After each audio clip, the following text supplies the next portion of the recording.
But I would begin here, and got our bullet points here. If I click on the mixer, it'll tell me as a teacher what my objectives are, and then it'll talk about, it'll give the kids the ideas at the same time.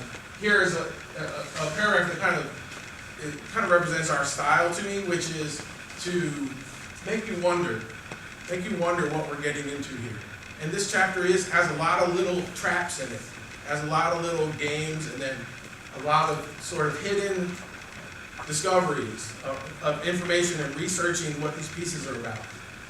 In 1865, a gang of self-taught Russian composers meant to create a new type of classical music. Free from the rules of Germany, led by Mussorgsky, they composed Russian music for Russian people, drawn from peasant melodies, folklore, witches, and patriotic passion. Most of their musical movement failed. Mussorgsky hadn't been able to hold a job, pay rent, or finish most of his pieces he started. After his mother's death, he drank in binges for 15 years, ending with his death at 42. 40 years after he died, there was one curious piece of piano music that still fascinated composers around the world. The melodies, chords, and logic of the piece were different. Mussorgsky had left a strange musical tribute to his friend. Each piece described a painting of his patriotic Russian friend, Victor Hartmann, an artist who died at 39. In the score, Mussorgsky scribbled a strange message, Cum mortuus in lingua, which you can have them Google or translate. It means with the dead in a dead language. So what is Mussorgsky up to? Why does this piece matter? And then there's some text you could talk about, and the video kind of launches the same sort of discussion in a multimedia way.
Here is going to be, well, Mussorgsky was, composed only for piano, but we kind of take the turn into orchestration, and that's really what this chapter kind of focuses on, is learning to hear the complexity of great writing. Yeah, so this is starting at page 41, number 2. Should be what's that? Listen to pictures at an exhibition, and again, the title is weird because we know this one shows up. 2004 R&O on YouTube, and identify the instruments during the first 2 minutes. So in the book, we also have the pictures, and we have the pieces. So you click on this is a little picture gallery here on the left. I just clicked on. You see where it says gallery on the upper left. If I click, just tap that with my finger, it opens, and that's the first picture. You can slide through. These are the ones that are original, that did survive, that we know about. And we're going to get into all those pieces.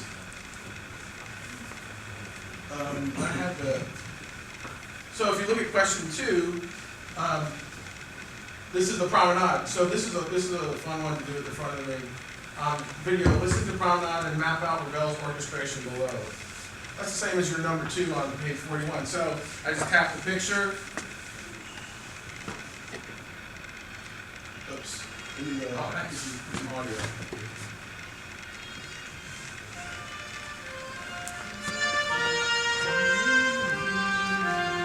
So the kids would write down, is that trumpet or trombone?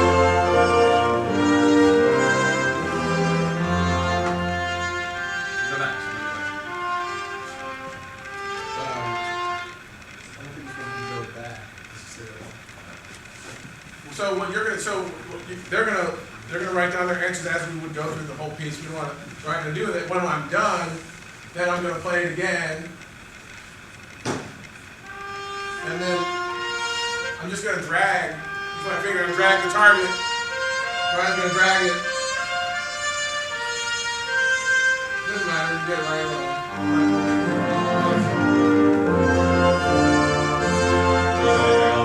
And so now they're looking at their answers and figuring out whether they got it right or wrong.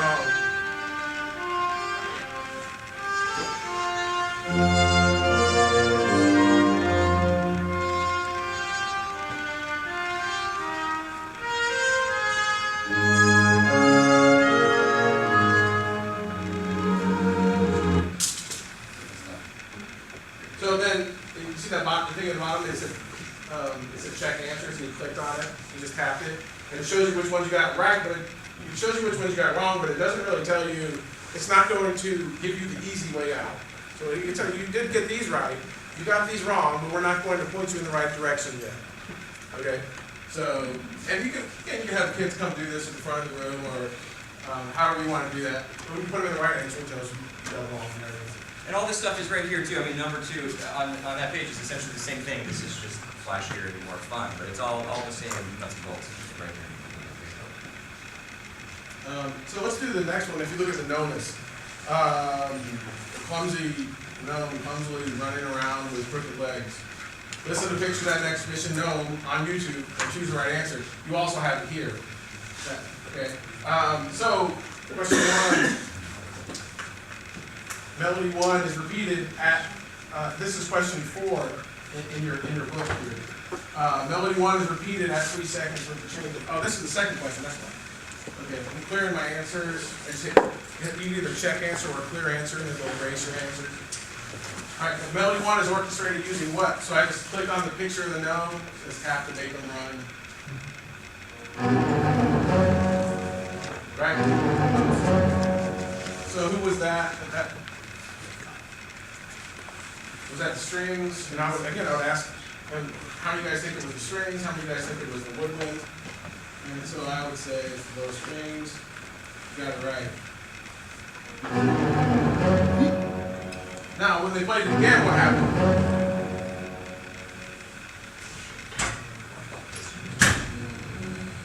What happened that time? Was it a change in instrumentation, tempo, dynamics?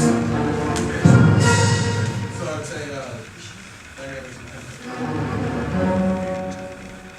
Third time it's played. This is the 4th time now, but it would have been extended.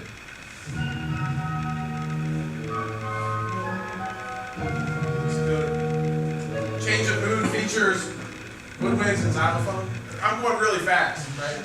I'm sorry, but I just want to give you an idea of how it cooperates. And you would stop and start it more often. So okay, so what happened there? And then they're gonna write down their answer, and then you might do them, check them all at the end. You might check them as you go. That's really up to you. What kind of atmosphere you have right now in the room. All right, well, just want to point you, like, before we're done here, I just want to make sure you are familiar with like what we're looking at. So, turn to the classical chapter on page 85. I just want to give you a feel for the way that these chapters are all laid out, just so you know what to expect.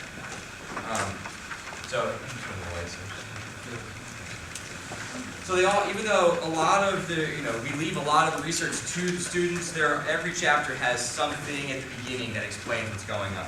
Music of the classical period captures the spirit of a growing middle class, searching for stability blah, blah, blah. So it talks about, there's always an introduction to what's going on, and then there's this specific classical theory ethos, and every chapter has something where it talks about, these are the specific values that these people held in esteem and why it's important. And so then if you flip over, usually then on 86, right, there's a few basic research questions that are just kind of getting at the nuts and bolts of what it's all about, and then it moves into listening exercises. So there's like a subsection on Haydn, the Franz rocks, the Mike section on page 86, and then listen. So essentially, you have every chapter is going to have the introduction, then it's going to have the ethos, then it's going to have some research questions, and then it's going to move into some more complex listening exercises. So every chapter is structured like that. So it's very simple and it's very scaled down. To be honest, like the classical sections, like here's what classical the period is about. These basic fundamentals. There's a lot more stuff you can add on to it, but we wanted to scale it down, and at least I wanted them to at least know how the classical style is different than romantic. If I did that, I feel like I had a pretty good semester. Be able to identify the difference between classical and romantic. And again, we spent maybe time on the harder stuff. In the back, there's a much more rock and roll, pop music, Radiohead, Nirvana. There's more hip hop on the. Sorry. Go ahead. We'll go to Beatles chapter on page 183. Just flip over to 183, just to see an example of a non-classical music chapter. So I teach an entire semester on the Beatles at UNC Asheville, and essentially, I was looking through this again last night. Essentially, my entire course is right here in these like 6 pages. So if you're interested, if you don't like the Beatles, what should you do? Skip it. Don't even worry about it. But if you do, you want to talk about the Beatles, there's a lot to talk about with the Beatles. They reshaped the landscape of pop music, and there's also a lot of, where did the Beatles get there?